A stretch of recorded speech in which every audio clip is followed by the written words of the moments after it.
Hi guys, and welcome to Traditional Lenormand Lesson 1.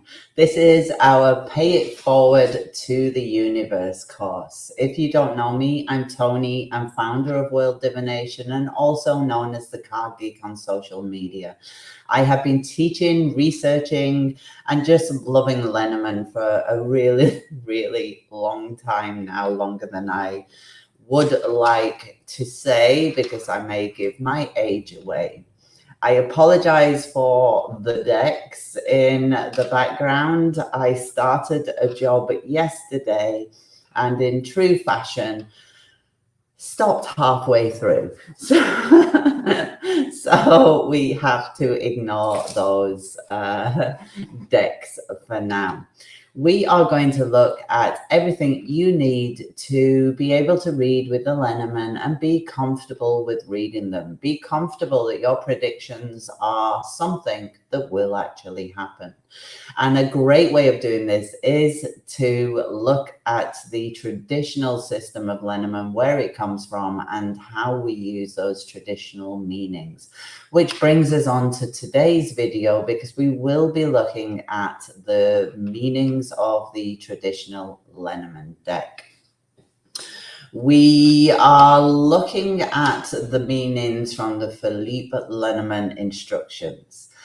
There are instructions that predate this from the Game of Hope, and that is something that we also teach, the Game of Hope techniques at World Divination. But today we're looking at the meanings from the Philippe Lenormand and working through them together.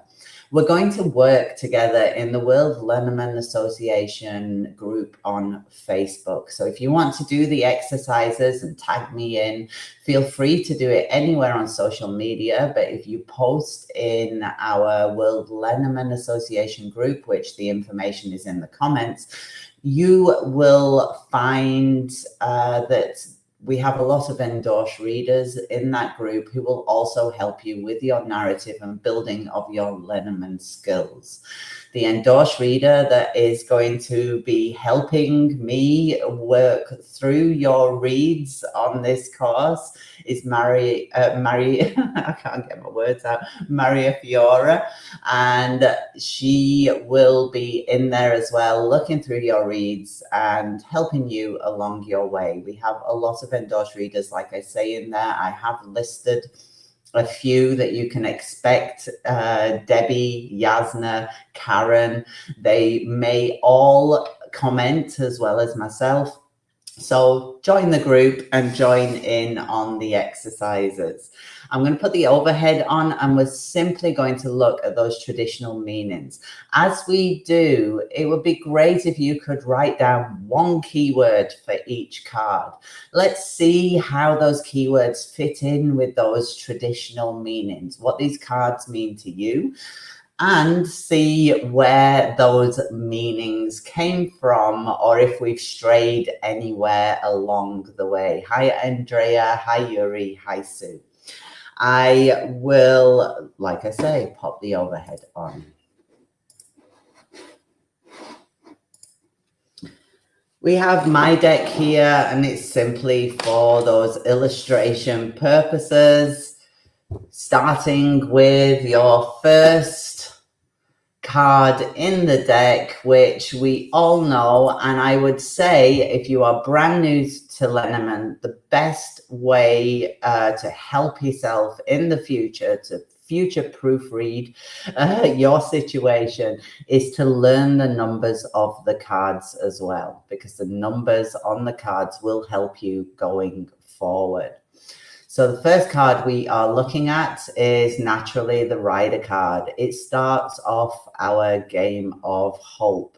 We start with the Rider. It's actually known as the Knight in the original instructions, and is known as a good luck bringer.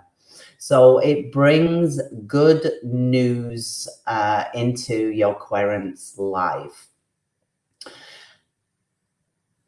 As you'll find as we go through these meanings, the cards are very much dependent on their relationship with others. So we're told in the original meanings that if negative cards surround the rider, then you can expect nasty news. If there are no negative cards around, then it is that good luck news coming in. It is always incoming information. When it lands close to your querent card, so man or lady, then it speaks of news coming in from close quarters. So friends around you, for example, colleagues at work, etc. And when it is further away, this is the method of distance. When it's further away, it speaks of news coming from afar. Card number 2 is our clover card. What does the clover mean to you? As you'll find with a lot of the Lenormand cards, luck plays a big role in our fortunes. The clover is also a good luck bringer. The only time clover doesn't have that nice, fortunate good luck coming in is if the card number 6, the clouds, is nearby. So we're taught that, let's find the clouds card in another deck, because we will need that out today, and I'll get a significator out too. So the clover card is a good luck bringer unless the nasty clouds are anywhere around it. As soon as the clouds come in, it speaks of great pain in the original instructions. So it speaks of that luck being totally screwed up to the point where we feel uncomfortable or pain with it. So the 2 cards together, this becomes a real negative card. But in the absence of clouds, the clover in itself brings good luck. It speaks of little things as well. So if you think of that good luck that it brings a little luck. It brings good luck. It brings spontaneity, short, small things coming to you. It won't speak of a lottery win, but it can do in conjunction with other cards. So the positivity of the clover card enhances or adds that little bit of luck. If we were adding finances, for example, with the fish card, or even the anchor card, which we'll look at soon. Card number 3. So what does the ship bring to you? In the traditional meanings, the ship is the symbol of commerce. So you may have seen in a lot of Lenormand books that people go with the travel aspect of the ship first and foremost. But the traditional meanings teach us that it is actually our card of commerce. It signifies great wealth, and great wealth that is acquired either by trade or inheritance. So it speaks of lots of money. It speaks of your ship coming in. It speaks of sales, for example, if you are a business person. It speaks of bonuses and any money that is owed to you actually coming in. We learn with the ship that when it is close to a significator, it can signify travel. Now, the great way to distinguish between this being a commercial card and this being a card of travel is dependent upon the cards that surround it. If ship is surrounded by anchor, fish, moon, our traditional work cards, then it will be leaning towards the money aspect of the ship card.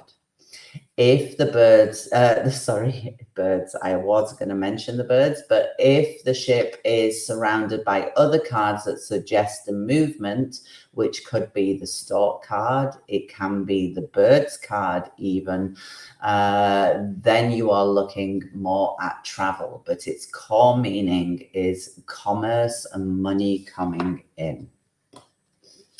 So number 4 then, and we're remembering our numbers, number 4 is the house card. The house card surprises a lot of people who haven't read the original instructions for Lenormand, because the house card shows success in everything that we do. So even when you are in a real shitty situation and the house comes up, it promises you it will get better. It is our card of improvement. It is our card of business going well. Anything that you undertake will go well and will improve as long as the house is attending. If the house, and we're shown this in the original instructions, if the house lands right bang center in the middle of a grand tableau, then we are shown, and usually with the person card sat on top. So if you see that right in the center of your grand tableau, it is a watch out. It is a, uh-oh, put your sirens on. There's something going on. It speaks of being aware of your surroundings and being aware of the other cards around to see why this is landing as a target in the middle of the spread. But when you are reading in small spreads or even a grand tableau and it doesn't land in those center square, then it speaks of success in all undertakings. Everything you do will improve. Oops, we then have the nasty card. Clouds is undoubtedly one of the most difficult cards in the Lenormand deck. It messes up, you already heard with Clover. It creates great pain with Clover together. And a lot of the cards that we will be going through today, you will see just how troublesome, and troublesome is the name of the game. In the Game of Hope, it's called the Thunder Clouds. And it's called the Thunder Clouds for a reason, because in the Game of Hope, it rustles you back to the beginning. It's so bad a situation that you have to take a backward step in order to move forward. In the original Philippe Lenormand instructions, it says when they're clear side, and in your deck you should have a dark and clear side to your clouds. When the clear side lands facing the significator, then it is a happy sign, although it still brings turbulence. So clouds will always bring turbulence. But when it is the clear side to the querent, it's not as bad as when it is the dark side to the querents. So when it is clear side, then it's a happy side that it will pass soon. But if it is the negative side, then there will be serious trouble for the querent. We then have another nasty card in, oh, I did it the wrong way around. I'm sorry. I should have said tree first. So the tree card is another card that is often misinterpreted in Lenormand spreads. The tree card is, at its essence, a negative card. We are told that if this lands far away from the significator, then that's a sign of good health. But when it lands close, it means negative health. the tree drains all around it. If you think of an actual tree and its root system, it will take the nutrients out of the ground that makes it the space difficult to inhabit for other plants. It has that same effect within the Lenormand decks. The closer to your querent it is, the more draining it is of their health and can bring illness with it. Pop that up, and then you have the difficult clouds, and then you have another difficult card. Wow, Toni. Shows you what my decks are like. We have the snake. The snake card is, again, inherently negative. It's important to, hi, Brand, we need a call. I need to know you're all right. The snake card is inherently negative, and we need negative cards within our system. And the reason we need to read them as negative and accept, yes, tree is definitely yours, and accept that they are negative is because we're not doing our querent justice if we put lipstick on these pigs and make them nicer cards. So snake is our card of betrayal. In the original instructions, it is referred to as the serpent. And the serpent, as in the wild, is always a sign of misfortune.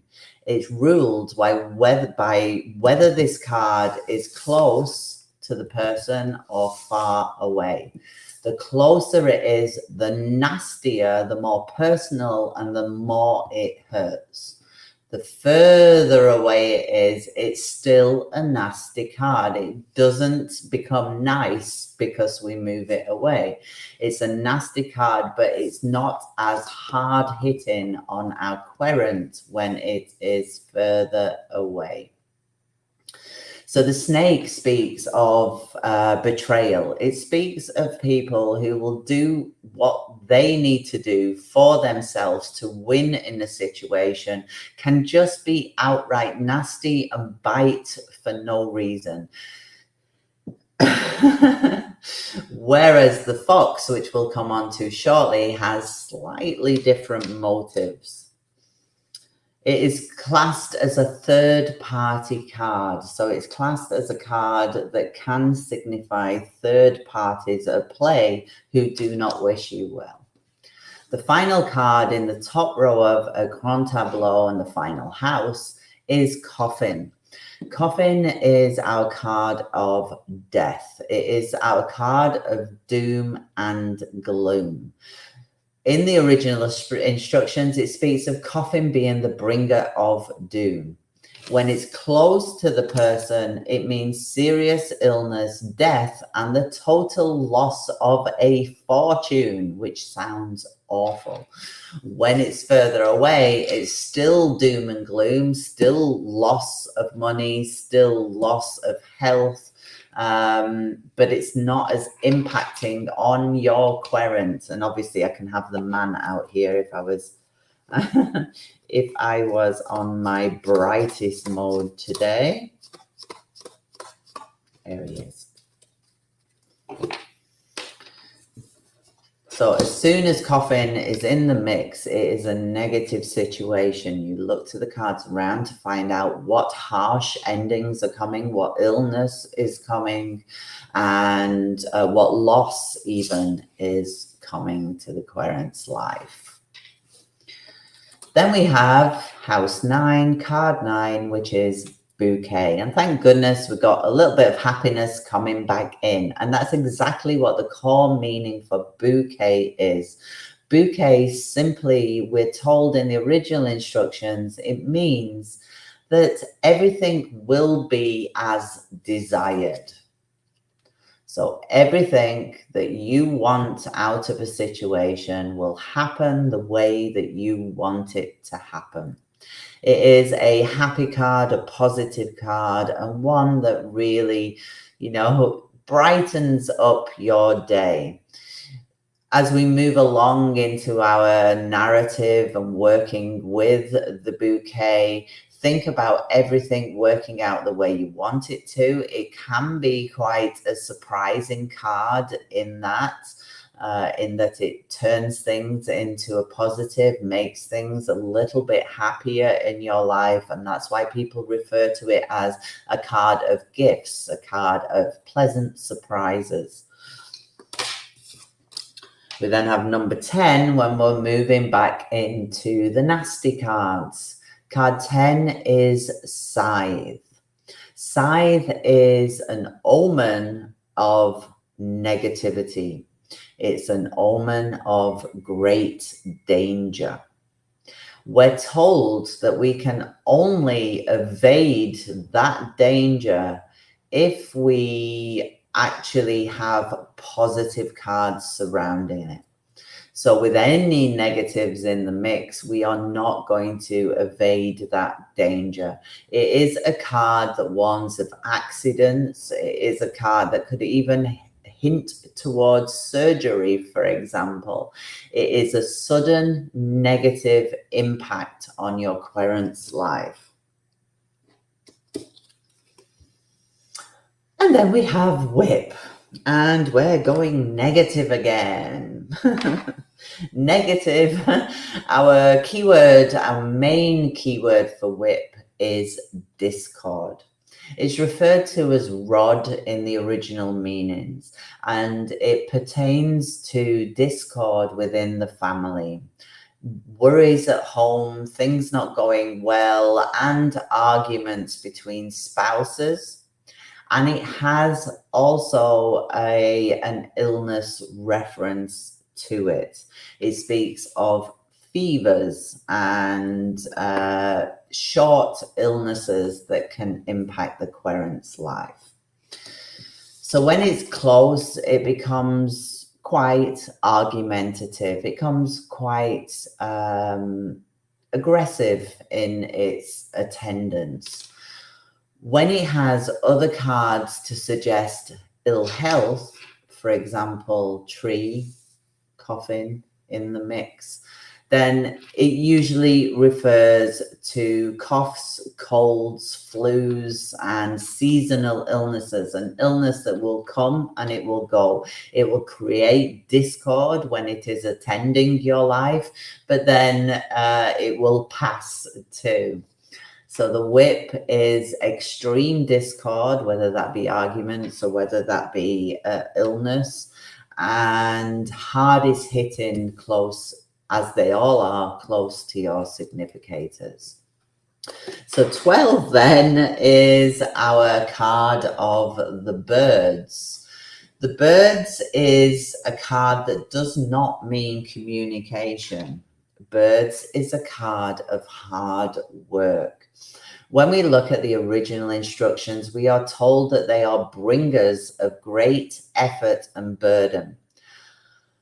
So the bird's essence in itself brings hard work and effort to your querent. So if you're looking at a work situation, for example, it's a heavy workload, can also mean manual labor. It's something that is quite back-breaking or brings a decent amount of responsibility or physical responsibility to the querent. We are told that when it's close, it may pass quite quickly. But when it's far away, we have a complete different interpretation for it. And this is linked in with the Game of Hope. So circa 1790, before the Philippe Lenormand instructions. So the Philippe Lenormand instructions tells us that birds, when it's far away, is a sign of a happy trip. So close by, effort and burden, things are hard. Further away, things are lighter, and you can expect a holiday, for example. It comes from the Game of Hope. In the Game of Hope, the ship card and the birds card are intrinsically linked. In the game of hope, the ship card is a card at which you will travel to the birds card, which is referred to as the Canary Islands. So if you link in a little bit of that Lenormand history, then you can understand why the meanings are what they are. And it helps you then in your narrative, because like I said, ship is our card of commerce. But if it's close or hanging around with the birds card together, then you can see that narrative coming together that foretells a trip or movement elsewhere. Child. The child card is actually a super, super beautiful card. It's not actually referring to a child in the original instructions. It's talking of having a childlike view of the world where everyone is good, everyone is lovely, and we all get on beautifully together. The original instructions say that child is a sign that one makes sure they only have good associations. One is full with goodness towards everyone. So like I say, that childlike view of the world that everybody is great, it shows that you have lovely people around you and is a third-party card, but of a positive nature. So I mentioned the snake being a third-party negative card who wishes you ill. The child becomes a third-party positive card, showing that you've got people on your side who are good people. We then move into a third-party negative, which is the fox, and it speaks of deceit. In the game of hope, because I may as well add it, the fox is so bad that it drives you crazy. The fox tells us to beware of people around us. It tells us that people are trying to deceive us. When it's far away from your significators and moves away, it's of real no significance or no danger to the querent. It's only when it's close that it speaks of people trying to do us bad. The difference between snake and fox is because the fox will deceive us for their own good, but it's something that they feel they have to do in order to survive. Whereas the snake will just bite you for the hell of it. They are just nasty people at their core, whereas the fox, there is some premeditation with the fox as well, but it is one that we are being deceived, but it's not half as bad as the snake. The snake hurts more than the fox. The fox is more likely to drive you mental, figuring out who it is or why they've been like that, whereas the snake will just injure you and not care, actually just walk off at the end of the day. So 2 third-party cards negative and a third-party card that is positive. And here we have another third-party card. It's important that we have third-party cards within the spread because it gives us more people, and it also, when they hang out together, you can't say otherwise.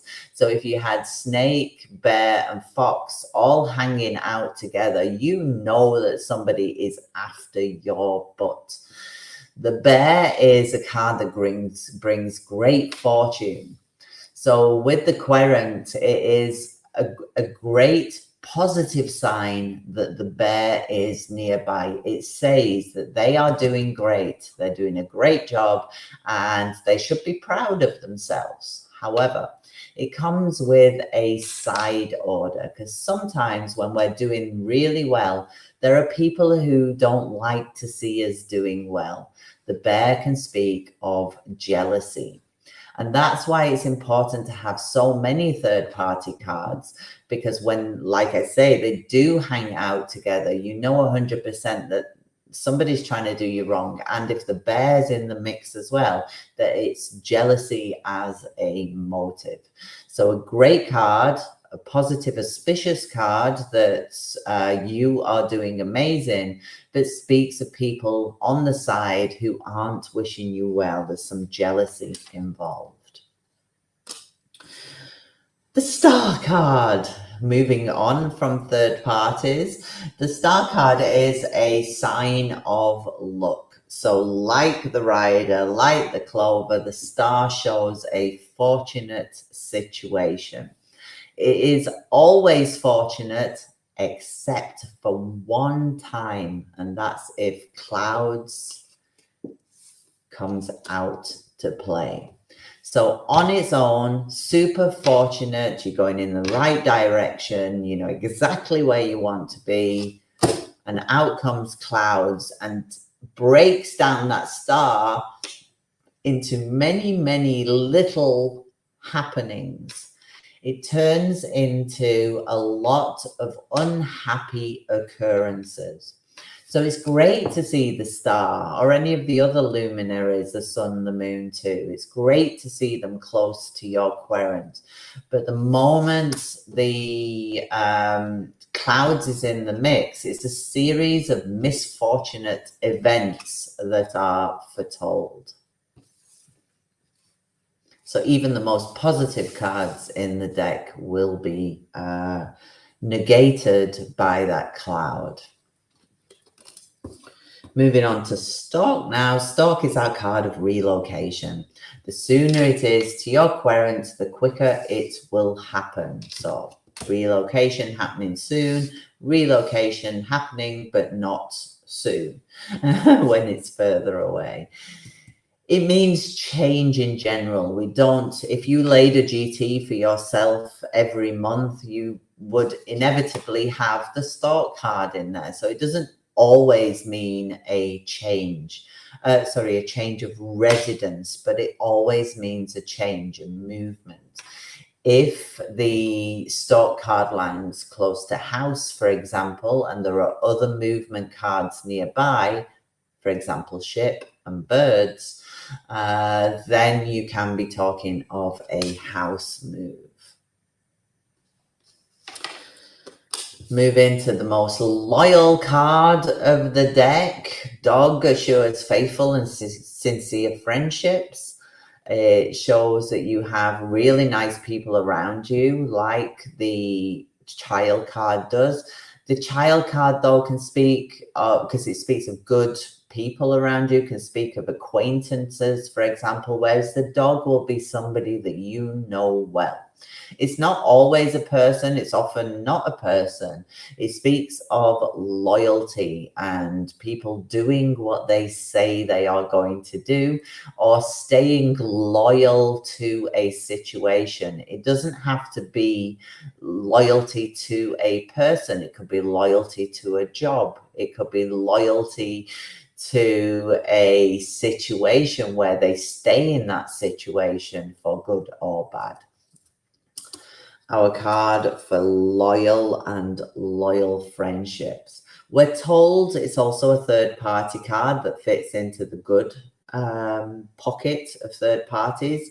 And we're told that when it's further away and clouds is in the mix, we have to question our friendships. We have to question our loyalties. We have to question those around us. Moving into Tower, and Tower is one of my favorite cards in the Lenormand deck. The Tower card speaks of longevity. It speaks of constancy. It speaks of a long, long time. It's that long term. If you have a job, a work card nearby, that long term job. If you have ring nearby, that long term commitment. In the original instructions, it says it signifies a long and happy old age. This card is the one that's possibly the most affected by the clouds card. If we think of the Tower card as our long, happy, healthy old age, and then we add clouds into the mix, The clouds rock the foundation of that tower and create illness. So when we have clouds, the tower card between them, that's a long-term relationship, a long-term view with the two of them looking into that tower. You add clouds into the mix and you have illness. It's rocking that foundation. So if you're talking on relationships, it's going to rock the foundation of that long-term relationship. If you're talking about work, it's going to rock the foundation of that long-term position that you have. It's the two together are like a tower card in tarot. It's an awful combination, especially if you get the tree card nearby, or you get the coffin card nearby, or the whip card nearby. You are 100% looking at ill health. We move into garden, and we have another card that's suggesting other people. Garden card suggests a get-together, coming together with respected people. If you think about your conferences, etc., where you meet like-minded people, maybe your best mates are going out on a night together and you just are on the same wavelength together. That's the garden card, having that sociable aspect of being on the same wave. It shows you have really people around you that you can absolutely count on. If it is really close to your querent, then you're talking real close friendships, especially if the dog card is nearby. We have real close friendships. And then if it's far away, it's similar to the dog card. You really have to look at your circle of friends and see if they are working in your best interest. Then move into Mountain, and these are great cards in the Game of Hope. If you've never played the Game of Hope, I've probably got a video on how to play it on the Card Geeks channel on YouTube. But these three cards are intrinsically linked together in the story of life. The Mountain card is our card of enemies. Now, you will have seen in every Lenormand book, the main meaning for this is obstacles. Actually, it's a third-party card that refers to enemies. It refers to people standing in your way. It also refers to situations getting in your way, stopping you progressing. So yes, in its core and moving on from that meaning, you can see it's an obstacle, but it's people putting that obstacle in place, or a situation putting that obstacle in place. It's external challenges coming to you in the form of Mountain. The only time Mountain is a positive card is if it's very, very far away from the querents. And it shows that I'm surrounded probably by good people, child, garden, dog. It shows that you have powerful friends that you can count on. But in smaller reads or in its normal essence, it is the card of enemies. Something working against you. We then move into Crossroads, and Crossroads is, as everybody will say, our decision card. It's called Roads in the original instruction rather than Crossroads, and it does speak of paths diverging, but it is shown also as quite a difficult card. So any decisions to be made regarding the Crossroads are quite difficult decisions to make. It's not talking about whether you eat pie or cake for tea. It's talking about more fundamental decisions that either have a right answer or they have a wrong answer. So in the original instructions, it says 22 roads is surrounded by clouds, makes it even worse. It's a sign of misfortune and you choosing that wrong path.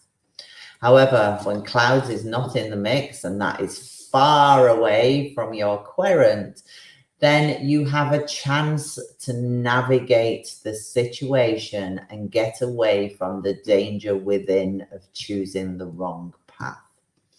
So when it's close to our querent, there is an important decision that has a tone of danger. Make the right decision when it comes into play. Okay. We then move on to the mice, and the mice is a card that speaks of loss. It's a sign of theft. When it is close to your querents, it is still theft, lost, losing objects, things being taken away. Can literally be mice, can literally be a theft, can be a loss of something, or it can be a degradation of something. It is degrading, it is decaying when the mice come out to play. When it falls close, you're told there is a chance that you will recover whatever is lost. However, when it lands far away in a spread, then that situation is not recoverable. And thank goodness we move into a beautiful card, which is the heart. This has, like bouquet, one of the simplest explanations in the original Lenormand cards. 24 hearts, only luck and well-being. They don't even refer to love when it comes to the heart card. They speak of well-being. So the heart card refers to your own well-being and whatever you do to make you feel that satisfaction of feeling well within yourself. That can refer to love, obviously, if you have other cards around to suggest it. But on its own, it is a card that speaks of doing well and enjoying your own state of being. Moving down to number 25, and we have ring that matches well with our heart. The ring in the original instructions speaks of loving commitments. So it speaks of marriage in the original instructions. We are told that when our people have it in an auspicious position, so they're looking on it in a positive manner, they can both see that ring, then that is a sign of a happy marriage. However, as soon as it's behind their back in an inauspicious position, then it speaks of breakups. That's the black and white of Lenormand. And he says that it announces a broken engagement or separation of two lovers. Obviously, we would need a lot more substantiation than that. We would want the coffin in the mix, maybe even scythe in the mix. We'd want to see them walking off in different directions to one another too. So the ring speaks of commitment, marriages, and also separation when it is in a negative placement. The book card. Ooh, would you like a surprise from the book? The book card speaks about secrets coming to light. It speaks of sudden information coming to the light that is shocking, that is negative.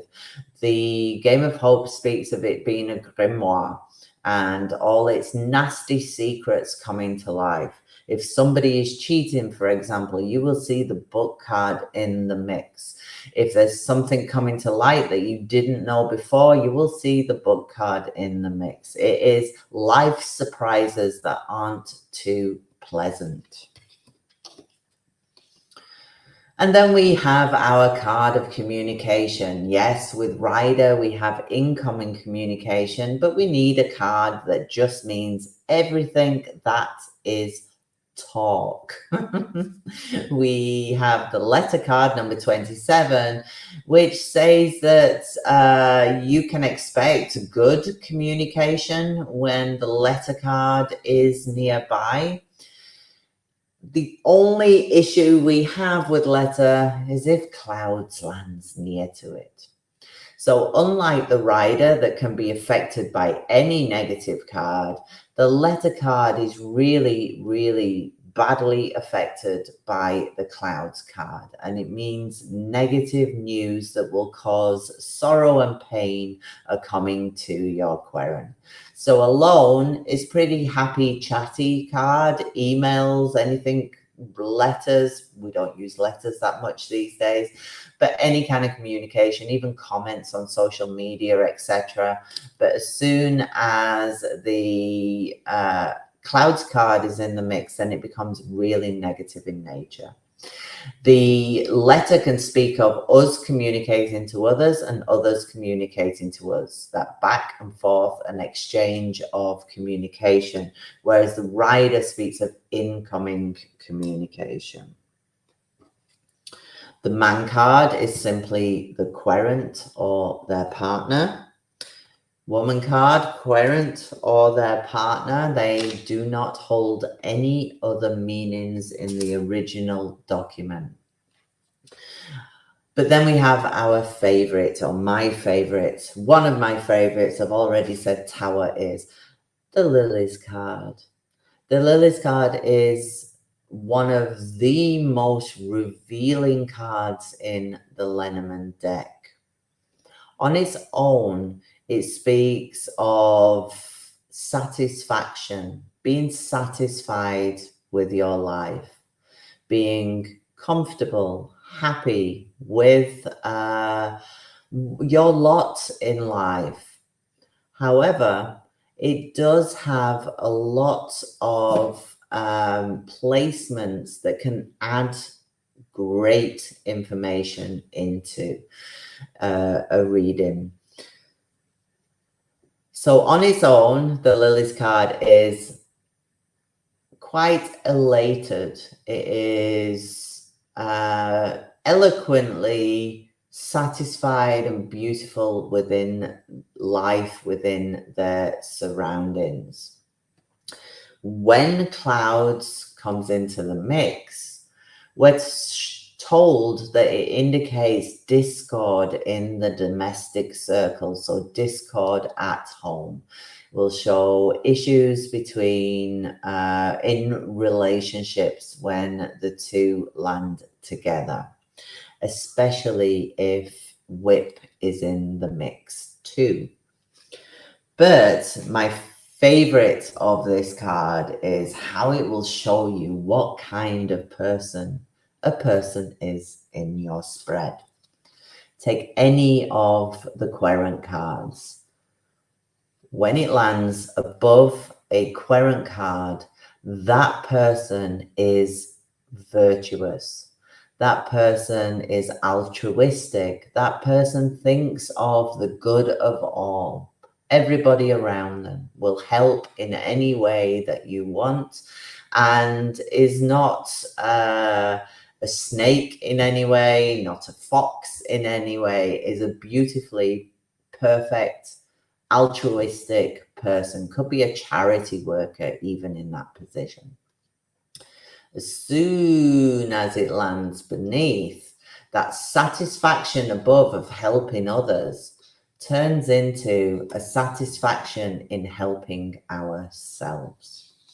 So when it's placed under a person, it will tell you that that person is looking out for number one. They're not looking out for anybody else. We can say in the original instructions, it speaks of being vain. It speaks of being a show-off. It speaks of being deceitful and also full of hypocrisy. So when we have the lilies beneath, it's really important to check out your nasty third-party cards to see if they're in the mix. because it can show somebody who is willing to do anything to satisfy themselves, which means screwing you over if they're in the mix too.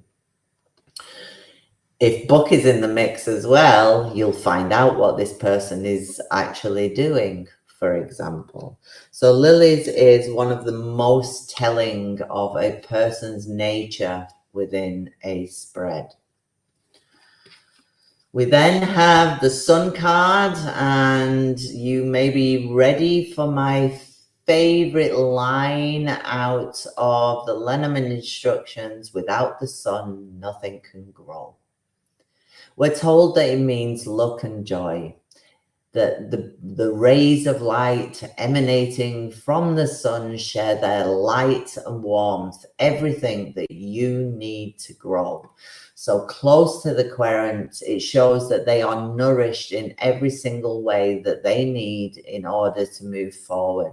It also shows that they have the energy also to grow themselves. Its core meaning has an aspect of growth within it, having that light, having all the nutrients we need in order to, really excel in life. But when the sun is further away, that light isn't shining on us. We don't have all the components that we need to be as happy as we could be. So for afar, it brings sorrow and misfortune. So it has a negative effect when it's further away, because when we've not got that light, we've not got that growth opportunity with that sun card, and without the sun, nothing can grow.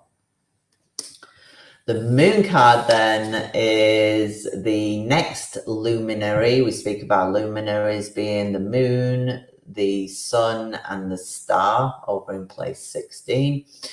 The moon card then, number 32, is a sign of great honor. It speaks of fortune, getting what you want, your promotion, for example. It speaks of fame as well.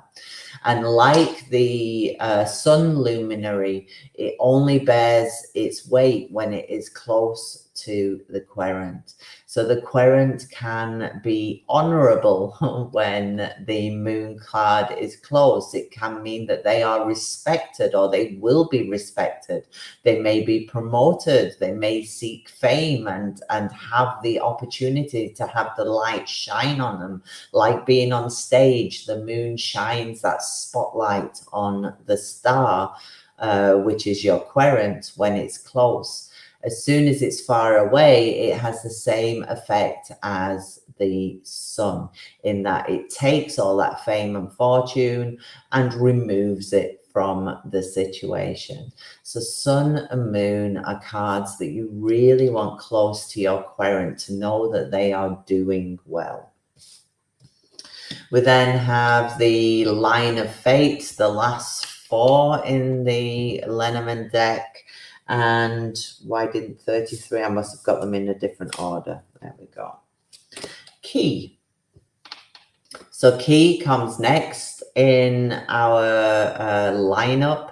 And we're very nearly at the end of the Game of Hope. And if you think about these as step through life as you get to the end culmination, which we'll speak about in a moment, the bottom row starts or is affected by key. Key very near announces the certain success of a matter. This means it will be successful. It will happen. Yes, yes, yes. So whenever the key is close to your querent, look to the cards around to find out what it is saying yes to. Is it saying yes to arguments? You will be the winner coming out of that argument. Or is it a certain yes regarding moon and our reputation? Are we getting a promotion, for example? The card of the key will confirm or point to a yes, a certain success. This will work out. Then we have the fish card, which is our abundant card, our card of finances. When it's close to the querent, it signifies making a fortune. In the original instructions, it refers to maritime enterprise. So we're talking business money. We're not talking free money. We're talking money that is earned. Whereas the ship can speak of money coming in through inheritance or something of a windfall. The fish speaks of money that you are working towards getting. It's not a freebie. It's not a handout. It also speaks of a series of successful undertakings. So it can speak of a number of projects being lined up that will go well, will be financially profitable as well. So a series of financially successful undertakings. And similar to the moon, when it's far away, it doesn't have that effect. It takes it all away and says you are not going to have a successful undertaking. It has to be real close for that. Then we have the winning spot in the game of hope, the anchor card. The anchor of hope is what it's referred to in the game of hope. And this is the card that you land on when you have won the game. You have won at life. You receive everything that you ever wished for with the anchor card.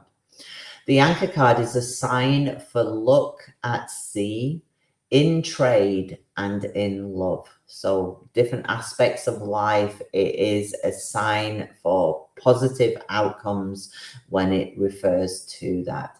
It is our card of trade. So when it lands with the commerce card and the trade card together, then that is a very successful business combo.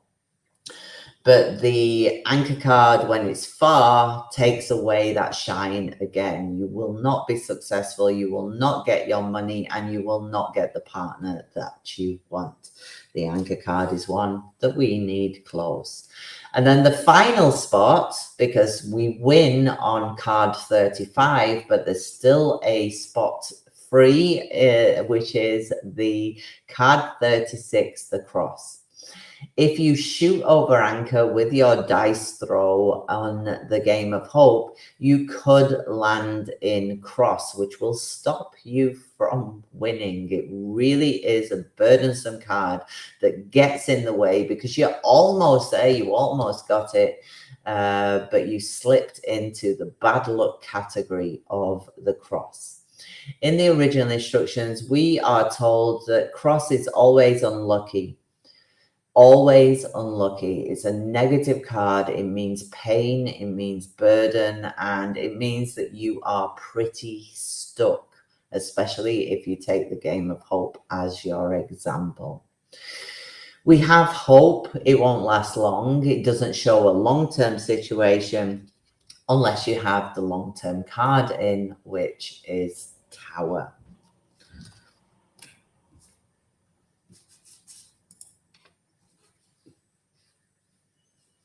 I was just having a look at your comments. Tristy says, yes, wondering the same. I don't know what you're wondering. I'm sorry. I'll just pop me back on.